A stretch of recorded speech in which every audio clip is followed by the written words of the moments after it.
just for you, Dabbercats. Sagot na po namin ang fun, chika at mga choices na huhulaan nyo, Dabbercats. Tama po. Kaya mga Dabbercats, chill lang kayo dyan habang nakatutok po sa inyong mga TV. Dito, walang judgment, walang pressure. Okay, wala ring mapanghusga dahil yan ang lagi naming paalala sa inyo dito sa Bawal Judgmental ka ba?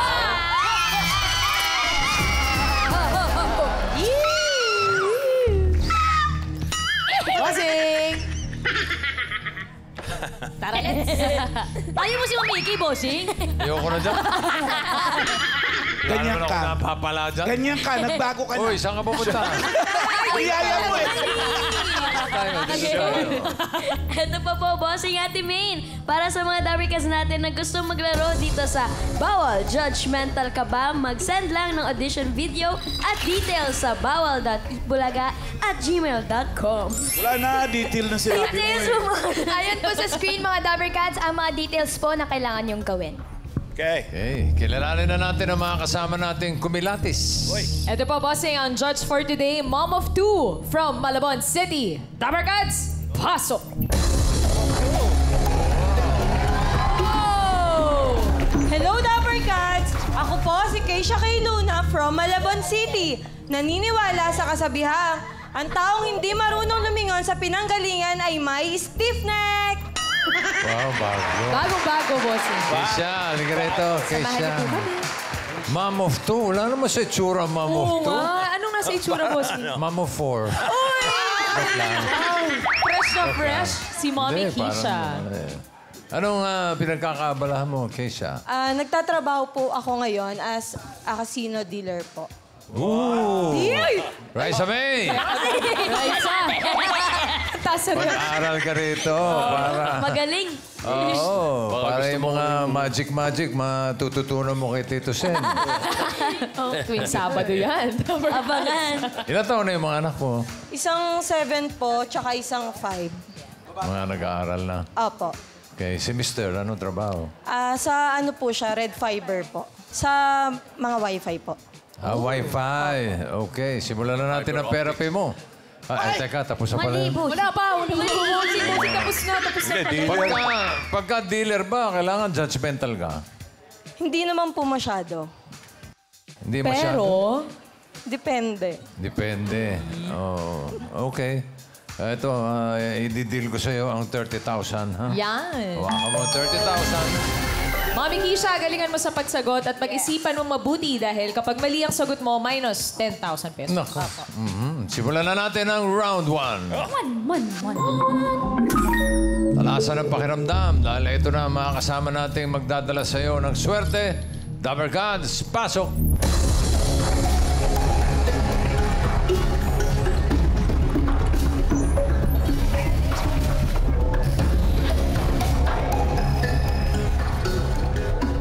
Hi, my name is Happiness, and I'm from Nigeria. I believe that with God, all things are possible. Misal Khair, my name is Abdo from Egypt. I believe always be happy, life is short. Marco. I'm Marco. I come from Germany. Guten Tag auch noch alle. And my motto is trust yourself. Paul. Hello, I'm Paul. I'm from Texas, and my motto is live every day like it's your last, because you don't never know when your last day is. Tama. Okay. Mommy Keisha, ano sa tingin mo ang kwento ng ating mga Dabbercats? Feeling ko po, sila ay mga nagkaroon ng asawa dito. Nakapangasawa ng taga-Pilipinas. Pwede. boss. Yan ang mga sagot. Bibigyan ka pa namin ng chance na mas kilitisin ang ating mga kasama. Tinginan muna. Eye to eye, lady and gentlemen. Look. Look at Keisha. Tingin. Look.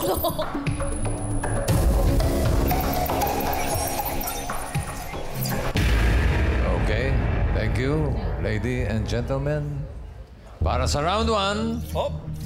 alamin na natin ang tanong. Ang tanong. Ang tanong Keisha, kung gusto mo ng empanada, Ano? kanino ka bibili? Yun. Ayan. Ang ganda ng tanong mo. Sila ay mga foreigner na may mga food business dito sa Pilipinas. Yun. Maliwanag. Okay, mahilig ka sa empanada, Keisha? Hindi po masyado. Okay, o de, huwag ka nang pumili. Kukuha kami iba. Ito ang pagpipilian mo na mga ididil mo. Ha? Okay, Raisa? Nandyan po si Happiness. Happiness. Pwede rin po si Abdo. Abdo? Abdo. Nandyan rin po si Marco. Marco. At si Paul. Paul. Kung bibili ka ng empanada, kanino ka bibili? Ganda Yung ng tanong. empanada, ano Ganda, di ba? Pinoy style na empanada, Hindi yung empanada na imported. May Di mga empanada basta-basta. imported eh. Yang tanong na yan ay pinag-isipan ng aming mga magagaling na writers. Dalubhasa. Sino ang mukhang empanada? Yun lang yun. Yun lang yun. Okay. Good luck, Keisha. You have 10 seconds to decide. Sino may piece? Keisha, timer starts now. Kung gusto mo ng empanada, kanino ka bibili? Pabilang empanada. Ano yun? Sino lalapitan mo? Keisha? Bakit siya napili mo? Wala pa. Wala pa. Keisha, sino ba napili mo? Keisha, Kanino ka bibili? sino? Si Paul po. Si Paul. Bakit si Paul? Sa palagay ko lang po. Kasi tingin ko mukha siyang ano eh. Mukhang empanada? Mukha siyang chef. Chef. Mukhang Mukhang chef. chef. Okay, Tama ang tingin sa akin ni Paul. Malalaman natin. Sigurado ka ba? Sigurado po. Sigurado. Is that your final judgment? Final judgment po. Final judgment? Okay. Lock it!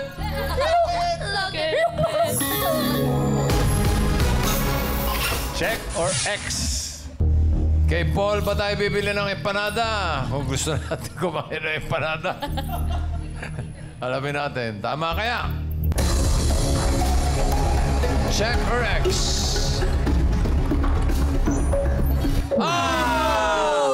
Ano? Mali! Hindi It's si Paul. Minus 10,000 pesos. Ay, nako, Agoy. Keisha. Ayan. Bale, may 20,000 ka pa. Sabi si Paul. Oo. Eh. Chikahin natin, Bossy. Chikahin niyo muna si Paul. Anong... Hi, Sir Paul. Hi, Paul. You can use Hello, your mic. how are you? Oh, we're good. How about you? I'm doing well. Oh, Good Sir, as well. Sir Paul, do you have empanada over there? No, Oh my God, we're looking for A seller of a se- empanada. I Yes. don't make Pinoy empanada. style empanada. Empanada. He doesn't make empanada. What are you making, sir? Do you have a food I am business here in the making Philippines? authentic Mexican food. Mexican Authentic food. Mexican Hindi ba food. Mexican ng empanada? Burrito, hindi, quesadilla, Spanish. Mexican Nachos. pizza, nachos, yeah. Quesadilla. Chimichanga. Biryani. No. Tacos. Tacos. Sir Paul, how long have you been staying here in the Philippines? 7 years. 7 years. And what made you decide to put up a restaurant business? Well, during the pandemic, where I was staying at, some people there was working at a Mexican place, and they got to craving the food because they locked down so long. And I made some, and they couldn't believe it tastes so good, so they talked me into making a food cart and going to the street, and that's what I'm doing. Oh, it's just a food That's how it cart. occurred. Ma'am AK. Yeah, Where is this located, Sir Paul? That's me, yeah.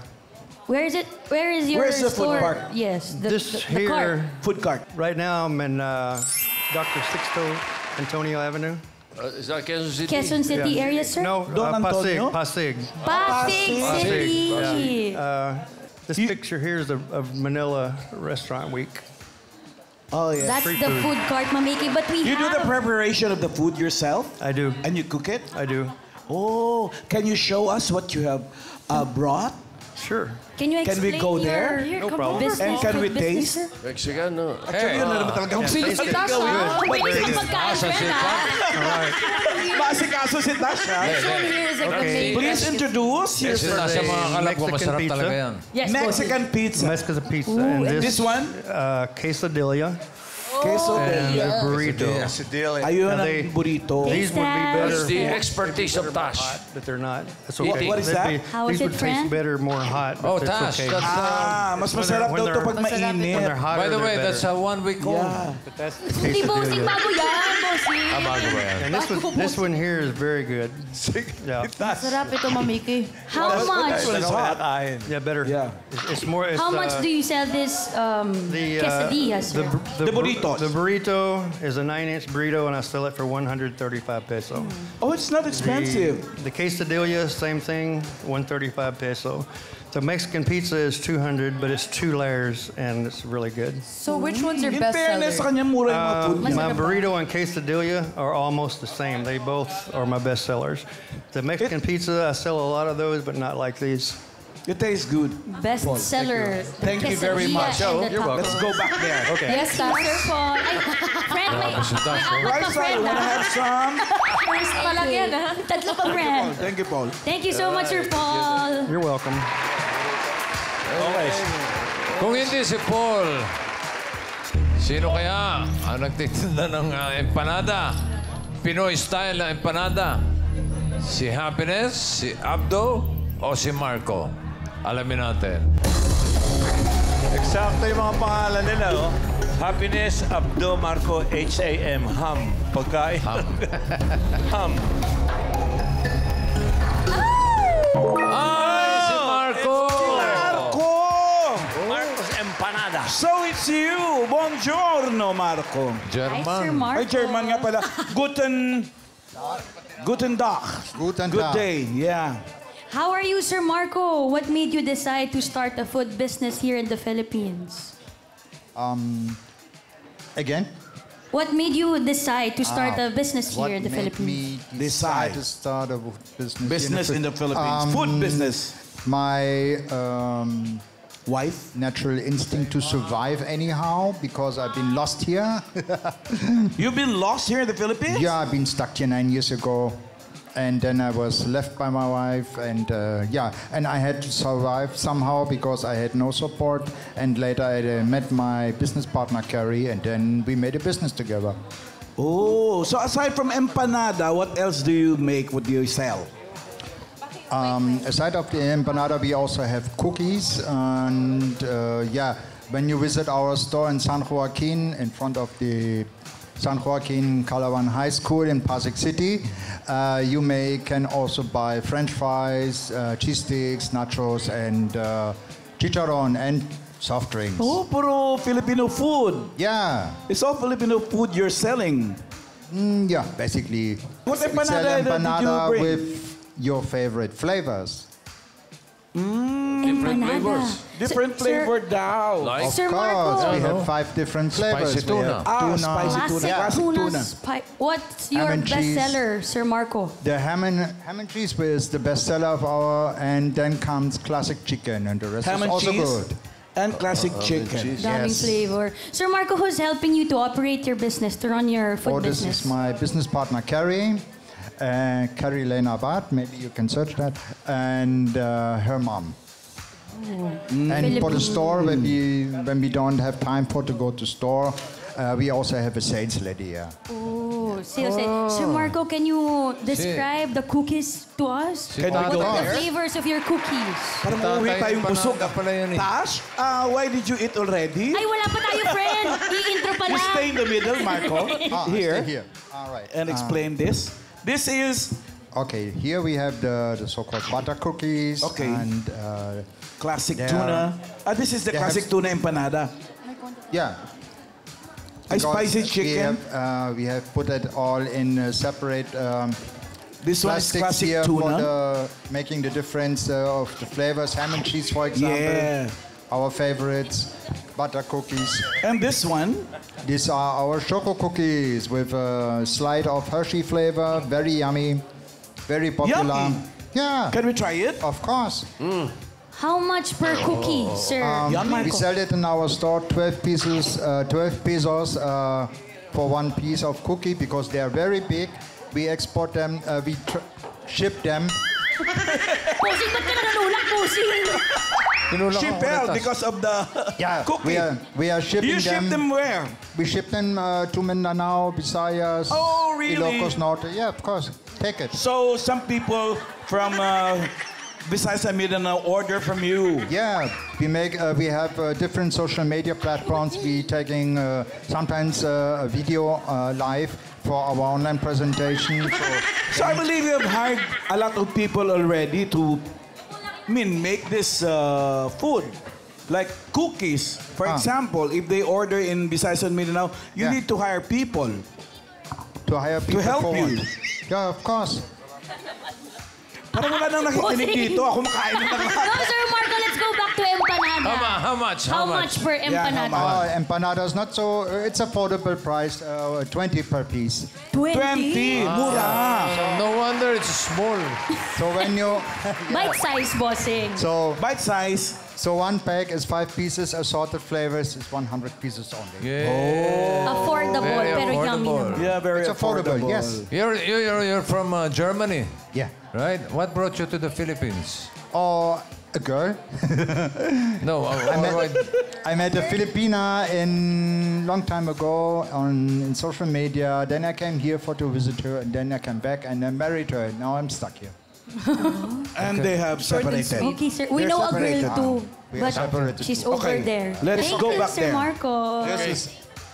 I'm very happy to be here. Yung Thank you. timbahay, nagugutom na nakapapanood din sa mga sa inyo.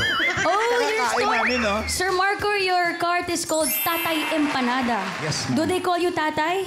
They call me. They do. Oh, Tatay Empanada. When I go somewhere in Palenque to buy ingredients for the empanada or for the cookies, people passing by, some with the motorcycle say, "Hey, Tatay Empanada, how are you?" And so I was, and Shout I'm out.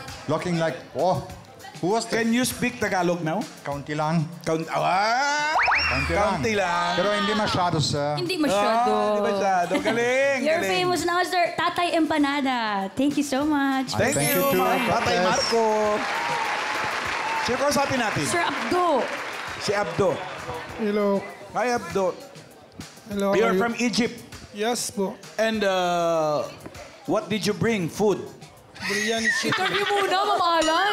Magkaya agad. Biryani chicken. Hindi, kino-compare ko lang yung isa kasi, kanina Meron kinaya Arab natin. food, biryani chicken. Biryani! Opo. Wow! How long have you been staying here in the Philippines, sir? Going to 8 years now. Ay, Going to 8 years now. what brought you to the Philippines? I'm going to the Philippines. I'm coming tourist, and then I meet my wife. And You're then married now to a yes, Filipina. I have a kids and I have wife. So isang Pilipina na naman ang nanalo ng gold medal. You have... what do you have with us? I have a biryani chicken, original biryani beef. Biryani chicken and grilled Iputan chicken. natin para masarap. Can we see it? Okay. Oh, dito lang po. Parang mas excited tayo lagi pag lumalapit dito eh. Oh, ay, ang bango, bossing. Tinitignan ko kung mainit. Ah! Bossing! So you're selling this, sir, per platter? Is this one by 250 pesos? Ito walang 250 pesos for this one? Yeah, 250 pesos. Oh, Gotas. okay. Yeah, by 250 pesos. Have more than 20 kind for ingredient in here. 24 secret ingredient? Yes. Why don't you share that secret ingredient? Can you share it with us, sir? The first secret is the chicken has to be Bisaya. Bisayang chicken? Look at No. The plan for the 250, not about win. Already I have 3 branch. So yeah, I have 3 branches. Where are these located, sir? I have the branch in Quiapo, branch in Divisoria, branch in Smoky Mountain. Ooh. Quiapo, Divisoria, and Smoky Mountain. Why? Where do you live? I stay in Tondo. Tondo. Because it's very near Quiapo, Yes, Divisoria, and Yeah. So I make for the poor people, he can eat them by 250 pesos. 250 pesos Just is outside much? by 600, this one. For the whole chicken, that's Yes. 250 pesos. That's affordable. Very Good for affordable. 2 3 person. Good for 2 to 3 persons. Yes, yes, yes. How was it, Tashi? Yung rice, ang sarap. Sobra. What do you call the rice? Sobra, right? This was much Wala rice. namang hindi masarap sa'yo, Atasha. Masarap, bossing. Nauna pa ka sa amin You can dito sa try. Tikiban eh. May pag-atake daw. Oh, ano This lasa? basmati rice, the expensive rice, quality up. What do you call it? The quality good, number 1. Oh. Yes. Sir, where From do you abroad. source your ingredients? Where do you get your ingredients? My ingredient from abroad. Oh, galing pa ng abroad. Galing pang Yeah. Egypt? The rice and ingredient from abroad. The chicken only from Philippines. Only the chicken. So, Yeah, from tama Philippines. ko, sa Pilipinas galing chicken. Pero may secret ingredient. Sir, invite our Dabbercats to visit your stores. Welcome anyone from Biryani King restaurant in Biryani King, Balut Tondo or Smoker Mountain and Divisoria, Daguban Malapit, Dragon 8, and Quiapo beside Quiapo Church. Oh, really? Biryani King. Ayun, ang daming customer, oh. Biryani King. Ang daming customer. 250 pesos. Fairness. Biryani, very yummy. Shukran. Shukran. Thank you very much. According Abdo. to Atasha, Sir Abdo, Thank you. Biryani, very yummy. very you. yummy. Wow. Thank you, Sir Abdo. So, kausapin natin si Prince. Ay, si Princess tuloy. Happiness. Happiness. Hi, Happiness. What is your food business here in the Philippines? I sell Nigerian food, Happy's Cuisine. Nigerian food. Nigerian food. Yeah. Well, how different is it from the Filipino food? Is spicy and not really spicy though, and it's tastier. I believe. Yeah. Easier to prepare? What? Easier to prepare? No, it's not easy It's to not. prepare. It's not easy to prepare. Yeah. Do you have a business partner? Or you're doing it alone? Like a Yeah, along Filipino. with my friends. Yeah. Filipino friends? No, or- no, like African friends. Why here in the Philippines? So the food business was an idea I got from God because I was going through like a depression state around 2017. And while I was just, praying and crying, and God gave me the idea to start cooking. Because my mom is also a chef. So I went into the business. I would cook for my classmates and also for my professors in school. So that was how it started. Yeah. So how long have you been here in the Philippines now? I've been here for 9 years already. 9 years? Yes. So can we check your food? Sure. Okay, Atasha. Oh, nauna na siya. Wala pa po. Nauna pa sa amin, oh. Di ba may sample dito po? Atasha. So this is spicy. This one is not really spicy. I actually Which one is? I brought 2 rice. I don't know if they mixed it up, but one of it is supposed to be spicy and one is not supposed to be spicy. So I don't know if it's just one. I think this is the spicy one. But then this is called Nigerian jollof rice. It's made with tomato paste, fresh tomato, onions, and bell peppers. And this is air fried chicken. And this Okay. is fried plantain. This Yeah. is just fried banana. Yeah, How is it's it? called How- plantain, but then banana. How was it, Atasha? How was it? Sarap? Sabi na nga ba, walang hindi masarap Bossing dito. lahat masarap sa kanya. Ano Tash? How is it? Masarap. Ibang klase. Anghang, ano? Ibang klase. Spicy? You understand Sakto. what she's saying? Ha? Sarap. Ibang klase. Masarap. Who's Spicy. that? It's Papainit ko yan. it's a different thing. I mean, it's on another level. Yeah, it's Yeah. another level. Happiness, how can we order your cuisine? Okay, Happy's so Cuisine. my business is currently Cloud Kitchen, so you can follow us online on Instagram and Facebook, Happy's Cuisine, and we also have a number at the back right here. So we're going to be having a physical store next year by God's grace. Just wait for it. But for the meantime, you can place your orders online, Instagram and Facebook. Follow nyo sa Instagram, Happy's Cuisine. Cuisine. Yeah. Okay? Good luck. Thank you, Happiness. Are you married? No, I'm not. Not yet. Not yet. Okay. Thank you, Happiness. Napasarap ang kain ni Ayun na Atasha. nga. Opo, bossing. Salamat po. Maraming salamat. So yung 20,000 mo, sa'yo na yan dahil wala na tayong round 2. Congratulations, Keisha. Congrats, Keisha. At maraming salamat din sa mga Dapper Cats natin na nag-share ng kanilang kwento at masasarap na pagkain. Yeah. Nakita naman natin na iba ang timplang dala ng ating mga bisita sa kusina. Dahil may kasamang love, hindi lang sa recipe, kundi pati na rin sa culture. Patunay din sila na sa anumang lahi, bawal ang hindi magsikap. Abilidad is key.